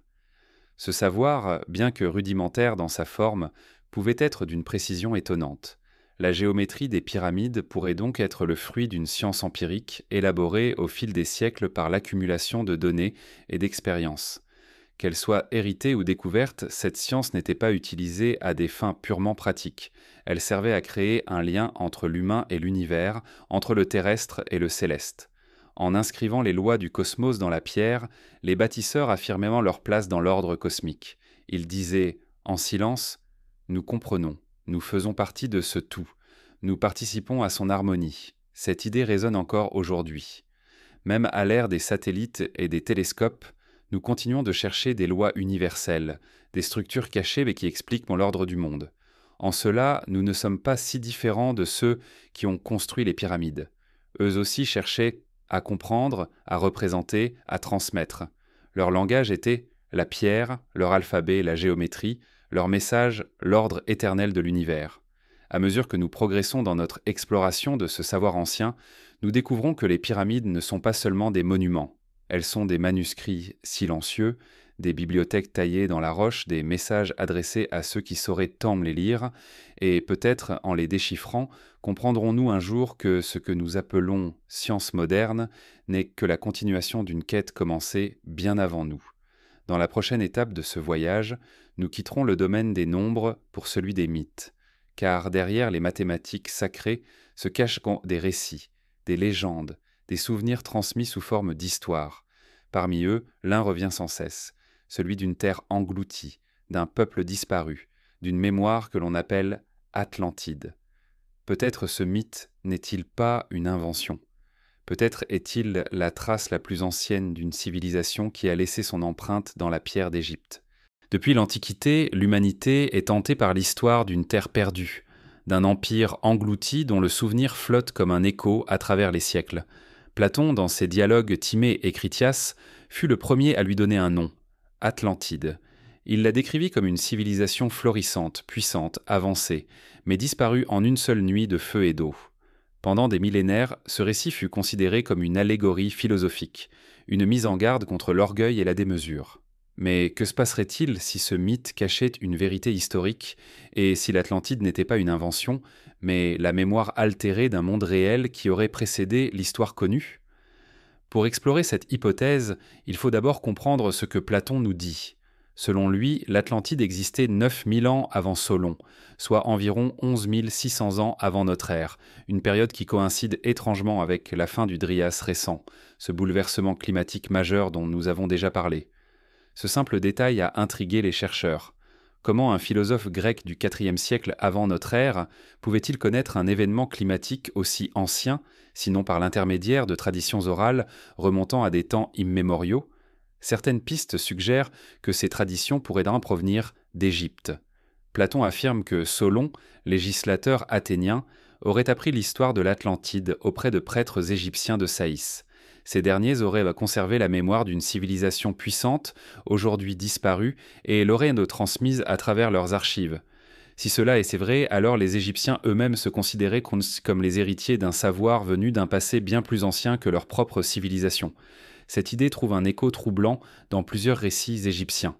Les textes les plus anciens parlent d'un premier temps, une ère mythique appelée Zep Tepi, le temps du commencement, durant laquelle des êtres civilisateurs, parfois décrits comme des dieux, parfois comme des sages venus d'ailleurs, auraient enseigné aux hommes l'agriculture, l'écriture, l'architecture et l'ordre cosmique. Ces êtres auraient bâti les premiers temples, fondé les premières cités et instauré les lois qui régissent le monde. L'image rappelle étrangement celle que Platon donne des Atlantes, un peuple avancé, porteur de connaissances de supérieurs, disparu dans un cataclysme mais dont l'héritage a survécu. Si l'on considère les pyramides dans ce contexte, elles prennent une signification nouvelle. Elles ne seraient pas seulement des tombes ou des monuments religieux, mais les témoignages matériels d'un savoir antédiluvien. Peut-être les bâtisseurs voulaient-ils préserver les traces d'un monde englouti, non pas sous les flots de l'Atlantique, comme le pensait Platon, mais sous les sables du temps. L'idée d'une Atlantide égyptienne n'implique pas nécessairement une cité unique disparue sous la mer, mais plutôt une civilisation globale dont l'Égypte aurait été l'un des derniers refuges. De nombreux indices archéologiques soutiennent cette hypothèse. Partout dans le monde, des structures monumentales datées de la fin de la dernière ère glaciaire posent les mêmes questions. Comment des peuples supposément primitifs ont-ils pu bâtir de telles merveilles ? Pourquoi trouve-t-on des similitudes frappantes dans les styles architecturaux, les motifs symboliques et les traditions religieuses sur des continents séparés ? Ces parallèles suggèrent soit des contacts transocéaniques bien plus anciens que ce que l'histoire officielle admet, soit l'existence d'une source commune de connaissances. Certains chercheurs voient dans la montée rapide du niveau des mers à la fin du Drias récent la clé du mystère. Entre 12 000 et 9 000 ans avant notre ère, la fonte des glaciers fit grimper les océans de plus de 100 mètres, engloutissant des millions de kilomètres carrés de terre côtière. Si des civilisations se trouvaient dans ces régions, elles auraient disparu sous les eaux, ne laissant derrière elles que des traces ténues. Des mythes de déluge, des souvenirs de villes perdues et peut-être quelques monuments érigés loin des côtes. Plusieurs découvertes sous-marines récentes relancent cette idée. Au large de l'Inde, des structures englouties, vieilles de plusieurs millénaires, ont été découvertes dans le golfe de Cambay. Près du Japon, les mystérieuses formations de Yonaguni montrent des terrasses et des escaliers taillés dans la roche, témoignant d'une intervention humaine avant l'élévation des mers. Même au fond de l'Atlantique, des anomalies géologiques suggèrent pour la possible présence de ruines enfouies. Bien que controversées, ces découvertes montrent qu'une partie de notre histoire pourrait bien reposer sous les océans. Dans ce scénario, l'Atlantide de Platon et le Zep Tepi des Égyptiens ne seraient pas des fictions, mais des souvenirs d'un âge d'or oublié. Les survivants de ce monde perdu auraient apporté leur savoir en Égypte, en Mésopotamie, en Amérique ou ailleurs, semant les graines des civilisations ultérieures. Les pyramides, les temples et les mythes ne seraient alors pas des débuts, mais des héritages, les ultimes messages d'une humanité antérieure. Il est aussi possible que l'histoire de l'Atlantide soit une métaphore codée. Platon lui-même, philosophe avant tout, voulait transmettre des idées sur la justice, la décadence et la chute des sociétés. Mais les mythes, même symboliques, ont souvent des racines dans des événements réels. Derrière l'allégorie, il pourrait se cacher le souvenir déformé d'une catastrophe planétaire, transmise de génération en génération jusqu'à devenir une légende. Quoi qu'il en soit, l'idée d'une Atlantide égyptienne nous pousse à élargir notre regard sur l'histoire. Elle nous rappelle que ce que nous appelons civilisation pourrait ne pas être une invention récente, mais la réémergence d'un savoir ancien. Elle suggère que les pyramides, loin d'être des anomalies, sont peut-être les témoins d'un cycle d'élévation, de destruction et de renaissance qui se répète à travers les âges. Cette vision n'enlève rien aux réalisations des Égyptiens. Au contraire, elle les place dans une continuité bien plus vaste, celle de l'humanité tout entière cherchant à comprendre son passé, à se souvenir de ce qui a été perdu, à se relier à une mémoire qui dépasse la durée de toute civilisation. Dans les prochains chapitres, nous examinerons comment les bouleversements de la fin du Drias récent ont pu forcer des migrations massives et remodeler la carte humaine de la planète. Car si une civilisation a disparu, Ces survivants ont peut-être semé les graines de toutes celles qui ont suivi, portant avec eux les vestiges d'un savoir qui réapparaît, fragmenté mais reconnaissable, dans les mythes et les monuments du monde entier. Il y a environ 12 000 ans, alors que les glaces reculaient 30 lentement et que la Terre se réchauffait, un événement brutal bouleversa l'équilibre fragile de la planète. Un changement climatique soudain, des déluges colossaux, des volcans en éruption, des continents tremblant sous des séismes cataclysmiques, tout cela forma une toile de fond apocalyptique qui mit fin à l'âge glaciaire et redessina la carte du monde. Cet épisode, souvent associé à la fin du Drias récent, ne fut pas seulement un bouleversement géologique. Il fut aussi un tournant décisif dans l'histoire humaine. Des sociétés entières disparurent, des cultures s'éteignirent et des peuples furent contraints de fuir leurs terres ancestrales, entamant un exode qui allait semer les graines des civilisations futures. Les indices de cette catastrophe sont nombreux. Dans les couches géologiques du monde entier, on trouve des traces d'incendies massifs, de dépôts de sédiments liés à des inondations soudaines, de changements brusques dans la végétation. Dans certaines régions, ces signes apparaissent presque simultanément, comme si la Terre avait été frappée par une série d'événements planétaires. Certains chercheurs suggèrent que la cause fut un impact cosmique, un astéroïde ou une comète ayant explosé dans l'atmosphère, qui aurait provoqué des incendies relais mondiaux, obscurci le ciel et déclenché une période de refroidissement rapide. D'autres penchent pour un effondrement climatique lié à des changements dans les courants océaniques causés par l'afflux d'eau douce provenant de la fonte des glaciers. Quelle qu'en soit l'origine, l'effet fut le même. Des régions entières devinrent inhabitables, forçant leurs habitants à chercher refuge ailleurs. Ces migrations ont laissé des traces profondes dans la mémoire collective. De nombreuses cultures parlent d'un grand déluge, d'un feu céleste, d'une nuit sans fin ou d'un hiver soudain. Ces récits, bien que mythifiés, semblent en partager un noyau commun, celui d'une catastrophe globale qui aurait poussé les hommes à abandonner leurs terres. Dans l'épopée de Gilgamesh, dans la Bible, dans les mythes mésoaméricains ou dans les traditions aborigènes, on retrouve l'idée d'un monde ancien détruit, suivi par l'émergence d'un nouveau. Si une civilisation avancée avait existé avant ce cataclysme, comme le suggèrent certains indices archéologiques, ses survivants auraient été contraints de se disperser. Leur savoir, leurs traditions et leur culture auraient voyagé avec eux, semés comme des graines à travers le monde. Cette hypothèse expliquerait les similitudes frappantes que l'on retrouve entre des cultures très éloignées, pyramides en Égypte, en Mésoamérique et en Asie, cultes solaires présents de l'Europe à l'Amérique du Sud, motifs symboliques récurrents comme la spirale, la croix ou l'arbre cosmique. Ces éléments pourraient être les vestiges d'un héritage commun transmis par des groupes de survivants. Certains sites archéologiques appuient actuellement cette idée. Göbekli Tepe, en Anatolie, est sans doute l'exemple le plus emblématique. Daté de plus de 11 000 ans, il témoigne de l'existence d'une société organisée, capable de bâtir des structures monumentales bien avant l'invention officielle de l'agriculture et de l'écriture. Qui étaient ces bâtisseurs? Où ont-ils appris à travailler la pierre avec une telle précision? Il est possible qu'ils aient été les descendants d'un peuple déplacé, porteur d'un savoir hérité d'un monde détruit. De même, certaines des traditions suggèrent que les Égyptiens, les Sumériens ou les peuples andins n'auraient pas inventé la civilisation, mais qu'ils auraient été guidés par des instructeurs venus d'ailleurs. Les prêtres égyptiens parlaient en face d'ancêtres venus de l'Ouest, porteurs de science et de sagesse. Les légendes andines racontent l'arrivée de Viracocha, un être barbu venu de la mer après un grand cataclysme. Les Sumériens évoquent les Anunnaki, des êtres civilisateurs venus d'un lieu inconnu. Derrière ces récits mythiques pourrait se cacher la mémoire d'un même phénomène, l'arrivée de survivants d'une civilisation disparue, porteurs d'un savoir que les peuples autochtones auraient ensuite adapté et transmis. Ces migrations n'étaient pas seulement des déplacements physiques, elles étaient aussi des transferts de connaissances, de croyances et de structures sociales. Chaque peuple qui accueillait ces réfugiés héritait d'une partie de leur mémoire, parfois sous forme de traditions religieuses, parfois sous forme d'innovations techniques. Au fil du temps, ces fragments se sont transformés, intégrés à des contextes locaux, donnant naissance à de nouvelles cultures. Mais si l'on gratte la surface, on peut encore percevoir les échos de ce savoir ancien. Le paysage lui-même garde la trace de ces migrations. Des routes anciennes, des cartes célestes gravées dans la pierre, des alignements mégalithiques jalonnent les continents comme les vestiges d'un réseau mondial aujourd'hui oublié. Certains chercheurs pensent que sans entendre que ces structures servaient à guider les voyageurs, à marquer des points de rassemblement, ou même à transmettre des messages à travers l'espace et le temps.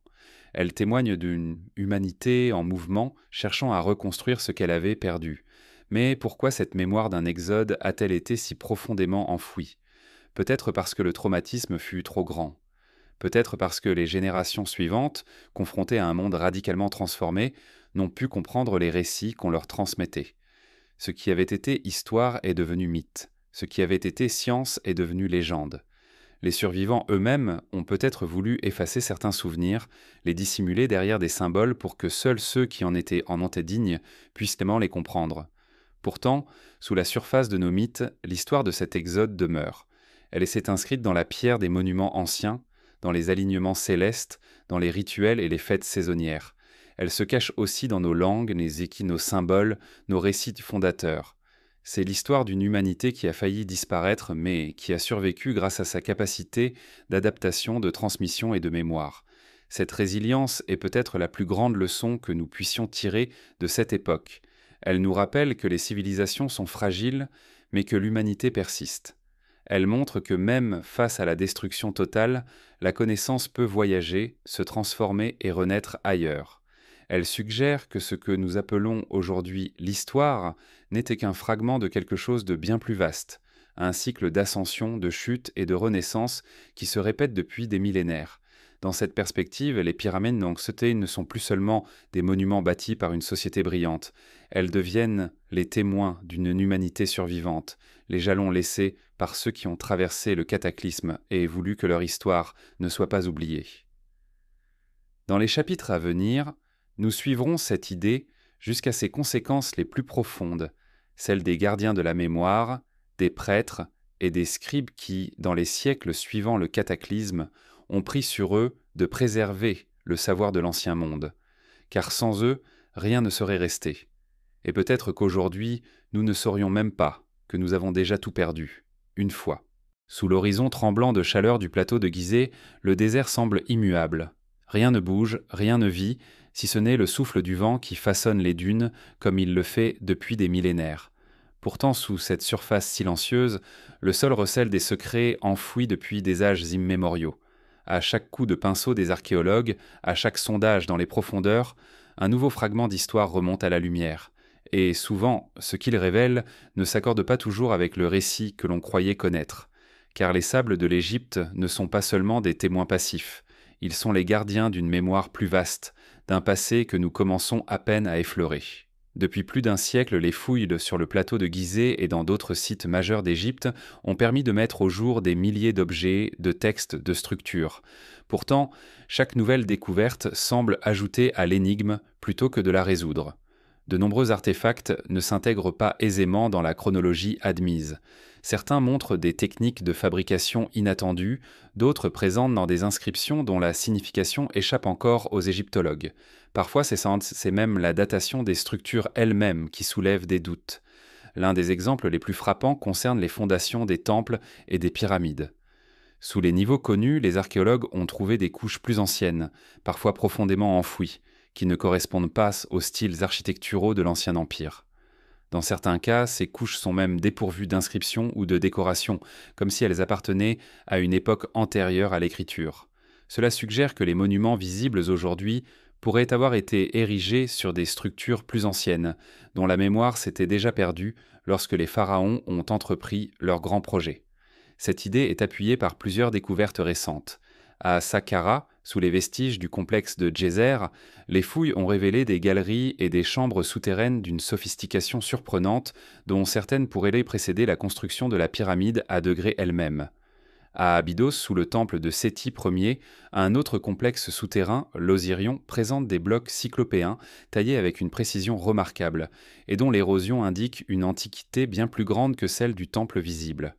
Ces structures semblent appartenir à un chapitre oublié de l'histoire, une époque où les techniques et les savoirs étaient différents, peut-être plus avancés qu'on ne l'imaginait.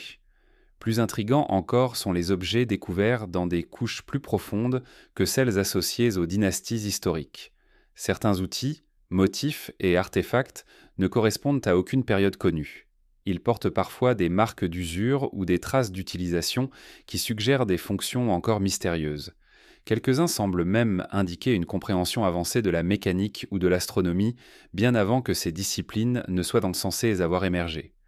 Bien que controversées, ces découvertes remettent en question la chronologie linéaire que nous appliquons généralement à l'histoire humaine.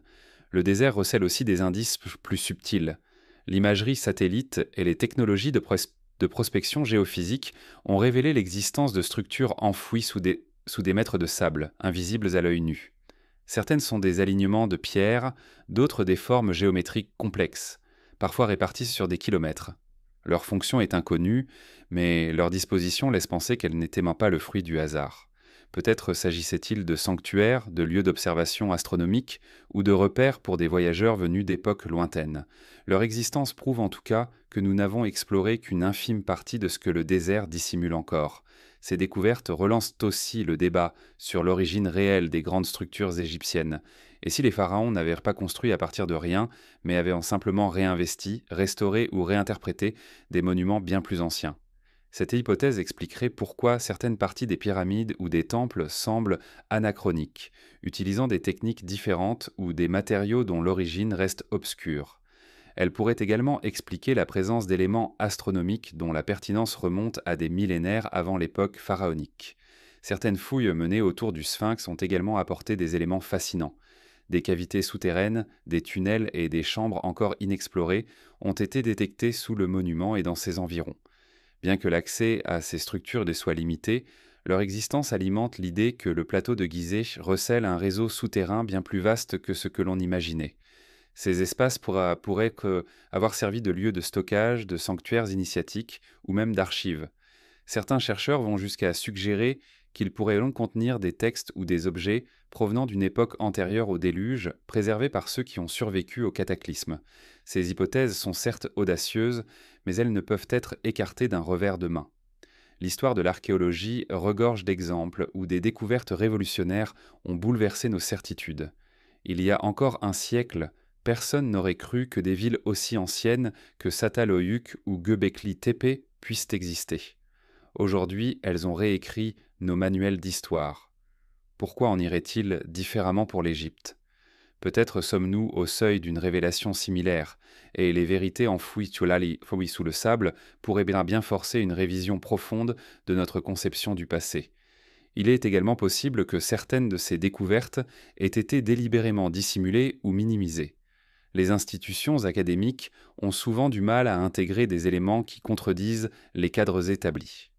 Les datations trop anciennes, les artefacts inexplicables ou les structures hors contexte sont souvent rejetés ou ignorés. Pourtant, c'est précisément dans ces anomalies que se cachent parfois les clés les plus importantes. Les pièces qui ne rentrent pas dans le puzzle sont souvent celles qui permettent de comprendre l'image dans son ensemble. Mais au-delà des controverses, une chose est certaine, nous sommes loin d'avoir épuisé les secrets du désert. Chaque découverte, même minime, ouvre de nouvelles perspectives. Chaque fragment retrouvé sous les sables raconte une histoire que nous n'avions pas envisagée. Et il est probable que ce que nous avons mis au jour jusqu'à présent ne soit qu'une infime fraction de ce qui dort encore sous nos pieds. Dans cette lumière, les pyramides, les temples et les statues que nous admirons aujourd'hui ne sont peut-être que la partie visible d'un iceberg bien plus vaste. Un iceberg de mémoire, d'histoire et de savoir enfouis sous des couches de temps et de sable. Et si nous pouvions creuser plus profondément, si nous pouvions lire ce que la Terre elle-même a conservé, nous découvririons peut-être que l'histoire de l'humanité est bien plus ancienne, bien plus complexe et bien plus fascinante que nous ne l'avons jamais imaginé. Dans la prochaine étape de notre exploration, nous nous pencherons sur un autre mystère majeur, celui des fondations elles-mêmes, car au-delà des artefacts et des chambres cachées, ce sont les structures profondes des monuments qui posent certaines des questions les plus dérangeantes. Elles pourraient bien révéler que ce que nous appelons l'aube de la civilisation n'était pas un commencement, mais un redémarrage. Sous les blocs monumentaux des pyramides, sous les temples alignés avec les étoiles, sous les sanctuaires silencieux rongés par le temps, il existe une vérité que l'archéologie commence à peine à soupçonner, les fondations. Invisibles pour la plupart des visiteurs, elles sont pourtant la partie la plus essentielle et peut-être la plus révélatrice de tout ce qui compose ces structures colossales, car elles portent en elles les traces les plus anciennes, celles qui précèdent parfois de plusieurs millénaires les niveaux visibles. Elles sont le socle sur lequel repose notre mémoire, et elles pourraient aider bien bouleverser tout ce que nous croyons savoir sur l'origine des monuments de Gizeh et, plus largement, sur l'histoire de l'humanité. Depuis des décennies, les datations des pyramides reposent principalement sur les matériaux de surface, les blocs extérieurs, les inscriptions, les objets retrouvés dans les chambres internes. Or, ces éléments ne datent que la dernière phase d'utilisation ou de construction. Ils ne disent rien ou presque sur les étapes antérieures. C'est comme dater une église médiévale à partir de son clocher reconstruit au XVIIIe siècle.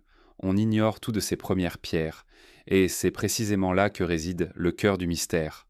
Dans plusieurs sites égyptiens, les archéologues ont mis au jour des fondations bien plus anciennes que les structures qui les surmontent.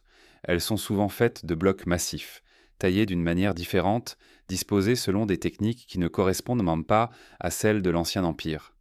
Certaines sont profondément enfouies, presque inaccessibles, et portent des marques d'érosion qui suggèrent qu'elles ont été exposées à des conditions climatiques très différentes de celles du désert actuel. Cela signifie qu'elles ont été construites à une époque où l'environnement de la vallée du Nil n'était pas celui que nous connaissons, peut-être même avant la désertification du Sahara. Un exemple frappant provient de la base de la Grande Pyramide. Sous les couches visibles, certains blocs de fondation présentent une usure arrondie qui évoque une exposition prolongée à l'eau. Si cela est exact, cela implique que ces blocs existaient déjà à une époque où le climat de la région était plus humide.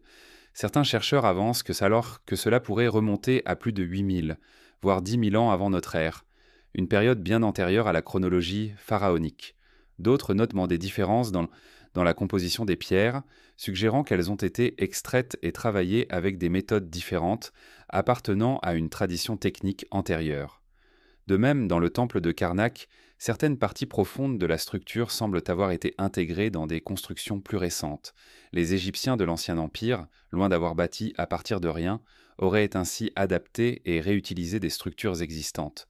Ce phénomène, connu sous le nom de remploi architectural, était courant dans l'histoire, mais dans ce cas, il pourrait signifier quelque chose de bien plus important, que les monuments emblématiques d'Égypte reposent sur des bases dont l'origine se perd dans un passé préhistorique. Ce constat rejoint des observations faites ailleurs dans le monde. À Baalbek, au Liban, d'immenses blocs de fondation, pesant chacun plusieurs centaines de tonnes, précèdent clairement les structures romaines construites au-dessus. À Tiahuanaco, en Bolivie, les niveaux les plus anciens du site sont bien plus primitifs et énigmatiques que ceux des civilisations andines ultérieures. À chaque fois, un schéma se répète. Les civilisations historiques y bâtissent sur les traces d'un passé plus ancien, comme si elles s'étaient installées sur les ruines d'un monde oublié. Pourquoi ce phénomène se répète-t-il si souvent ? Une explication simple serait que les lieux sacrés conservent leur importance à travers les âges. Une autre, plus audacieuse, est que les civilisations historiques ont hérité de sites construits par une culture antérieure dont elles ne comprenaient peut-être même pas toute la signification. Si c'est le cas, cela signifie que certaines de nos plus grandes réalisations architecturales sont en réalité les vestiges de projets commencés bien avant nous. Les datations traditionnelles ont leurs limites. Elles reposent sur des méthodes qui, bien qu'efficaces, ne sont pas toujours adaptées pour étudier les fondations. Le carbone 14, par exemple, ne peut dater que les matières organiques, bois, tissus, restes végétaux, associés aux structures. Si une fondation a été réutilisée ou modifiée, le matériau daté reflètera uniquement la période de réutilisation, pas celle de la construction originale. Quant à la stratigraphie, elle devient complexe lorsque des couches plus anciennes ont été perturbées par des travaux ultérieurs. Ainsi, il n'est pas rare que les parties les plus anciennes restent invisibles aux analyses de classiques. Certains chercheurs plaident donc pour une approche plus holistique. En étudiant l'érosion, la géologie, les anomalies magnétiques ou encore les isotopes contenus dans les pierres, il serait possible d'établir des chronologies indépendantes, parfois bien plus anciennes que celles acceptées par l'archéologie conventionnelle. Ces approches pourraient en révéler que les fondations de certains monuments datent d'une époque où l'homme n'était censé être qu'un chasseur-cueilleur. Si cela se confirme, les implications seraient vertigineuses. Cela signifierait que notre conception de la civilisation est erronée que des sociétés organisées existaient bien avant l'apparition de l'écriture ou de l'agriculture. Cela remettrait aussi en cause notre idée d'un progrès linéaire, suggérant au contraire que l'histoire humaine est faite de cycles, des âges d'or suivis de cataclysmes, des renaissances bâties sur les cendres d'époques précédentes. Cette hypothèse expliquerait aussi certaines incohérences historiques. Comment des sociétés supposément primitives ont-elles pu concevoir des structures d'une telle complexité ? Comment ont-elles pu aligner leurs monuments sur les étoiles avec une précision que nous avons peine à reproduire ? Peut-être parce qu'elles ne l'ont pas fait seules, peut-être parce qu'elles ont bâti sur des bases déjà posées, sur des connaissances déjà acquises, sur des fondations bien plus anciennes qu'elles-mêmes. Dans cette perspective, les pyramides et les temples d'Égypte deviennent des palimpsestes architecturaux, des œuvres superposées où chaque époque a ajouté sa couche sans effacer complètement les précédentes. Sous la pierre visible bat le cœur d'un monde disparu, un monde dont nous ne percevons aujourd'hui que les traces indirectes. Le désert, dans son silence, garde jalousement ses secrets. Mais les outils modernes commencent à percer son voile. Les analyses géophysiques, l'imagerie satellitaire et les techniques de datation de pointe pourraient bientôt nous offrir un regard inédit sur ce qui se cache sous nos pieds. Peut-être découvrirons-nous un jour que les fondations des pyramides ne datent tant pas de l'Ancien Empire, mais de milliers d'années plus tôt. Peut-être trouverons-nous des preuves d'une humanité qui avait déjà compris le cosmos, déjà maîtrisé la pierre, déjà inscrit son passage dans le monde, avant même que l'histoire n'ait commencé à l'écrire. Dans ce cas, les pyramides ne seraient plus seulement des monuments funéraires, ni même des bibliothèques de pierre. Elles deviendraient finalement des phares temporels, des marqueurs d'un cycle plus vaste de l'histoire humaine. Elles témoigneraient non pas d'un commencement, mais d'un recommencement. Et elles nous inviteraient à reconsidérer notre place dans ce récit.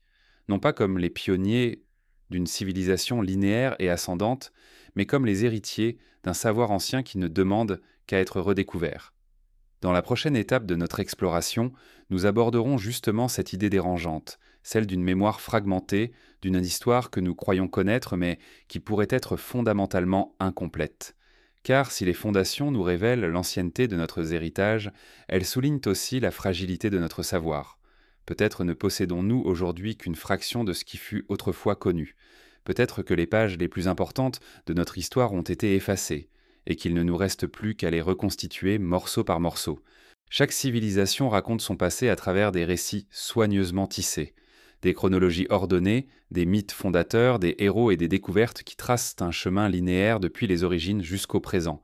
Ces récits y sont nécessaires, car ils donnent du sens à notre existence collective. Mais ils sont aussi fragiles.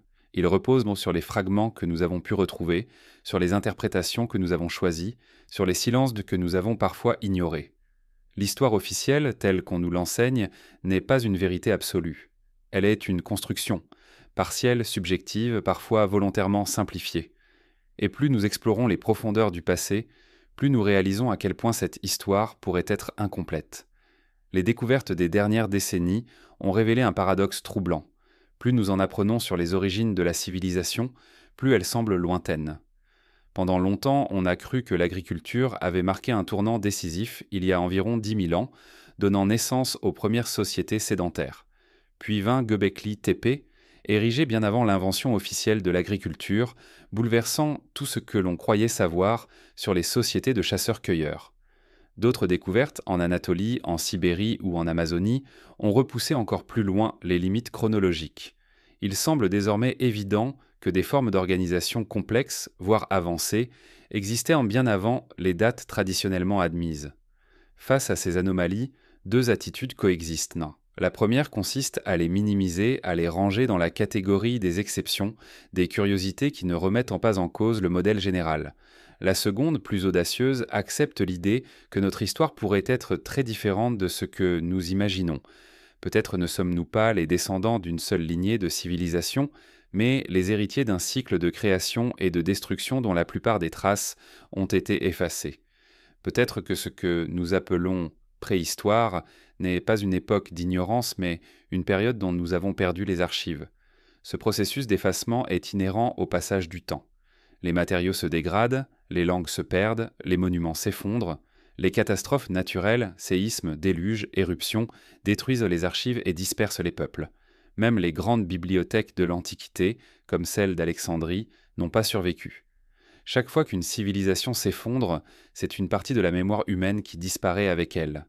Et ce que nous appelons aujourd'hui histoire pourrait bien n'être que les miettes de ce qui a été. Mais l'effacement n'est pas toujours accidentel, parfois il est délibéré.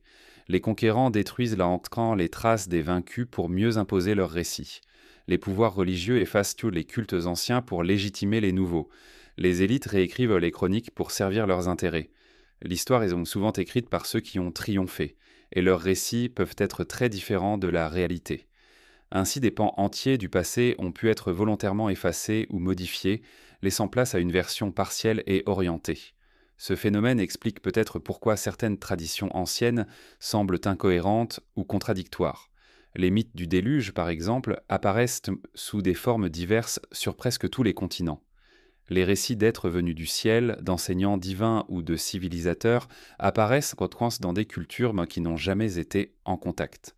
Il est simplement difficile de croire que toutes ces histoires inventent soit des coïncidences, mais elles ont été fragmentées, transformées, adaptées soit à des contextes locaux, si bien que leur origine commune nous échappe.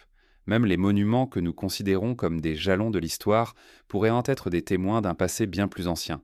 Comme nous l'avons vu, leurs fondations, leurs orientations, leurs symboles semblent parfois appartenir à un autre âge. Pourtant, les chronologies officielles continuent de les attribuer à des souverains et des cultures bien postérieures, simplement parce que ce sont les seuls dont nous avons conservé des traces écrites. Il est possible que l'histoire des pyramides, par exemple, ne commence pas avec Khéops, mais qu'il en soit simplement l'un des restaurateurs. Cette mémoire fracturée a aussi une dimension psychologique. L'être humain a tendance à se concevoir comme le sommet de l'évolution, comme l'aboutissement d'un long processus. Admettre que d'autres civilisations, peut-être plus avancées à certains égards, ont existé avant nous remet en question ce récit flatteur. Cela nous oblige à repenser notre place dans l'histoire, non plus comme des pionniers uniques, mais comme les héritiers d'un savoir oublié. Pour beaucoup, cette idée est difficile à accepter, et c'est peut-être pour cela que l'histoire officielle résiste à l'intégrer. Pourtant, les indices s'accumulent.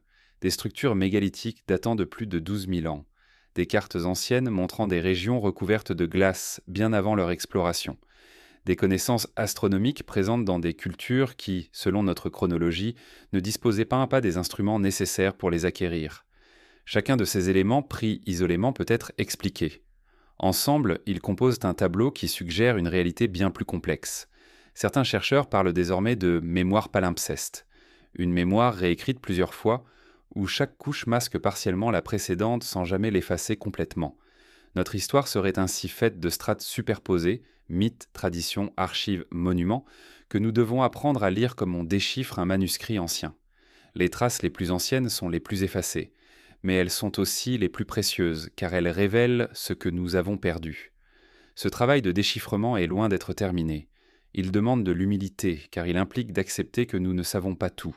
Il exige aussi de la prudence, car la frontière entre hypothèses éclairées et spéculation est parfois ténue, mais il offre une récompense immense, celle de comprendre que l'histoire humaine n'est pas une simple ligne droite, mais un récit circulaire fait de renaissances successives. Accepter cette mémoire fracturée, c'était aussi changer notre regard sur l'avenir. Si des civilisations ont disparu avant nous, rien ne garantit que la nôtre soit éternelle. Si elles ont survécu à des cataclysmes, cela signifie aussi que nous pouvons le faire. Et si elles ont transmis une partie de leur savoir à travers les âges, alors il est de notre responsabilité d'enrichir cette mémoire et de la transmettre à notre tour. Dans le dernier chapitre de cette exploration, nous reviendrons à l'essentiel, à la question de ce que les pyramides murmurent encore aujourd'hui. Sont-elles simplement les vestiges d'un âge passé ou bien un avertissement adressé à ceux qui les contemplent ? Leur message n'est peut-être pas seulement une histoire ancienne, il pourrait bien être une leçon pour notre futur. Sous le ciel immobile d'Égypte, les pyramides continuent de projeter leurs ombres immenses sur le sable, comme elles le faisaient il y a des millénaires. Rien ne semble avoir changé. Le vent balaie toujours la plaine, le Nil poursuit son cours indifférent, et les étoiles brillent au-dessus d'elles comme elles le faisaient pour leurs bâtisseurs. Pourtant, leur présence silencieuse ne cesse d'interroger. Après tant de siècles, pourquoi sont-elles encore là ?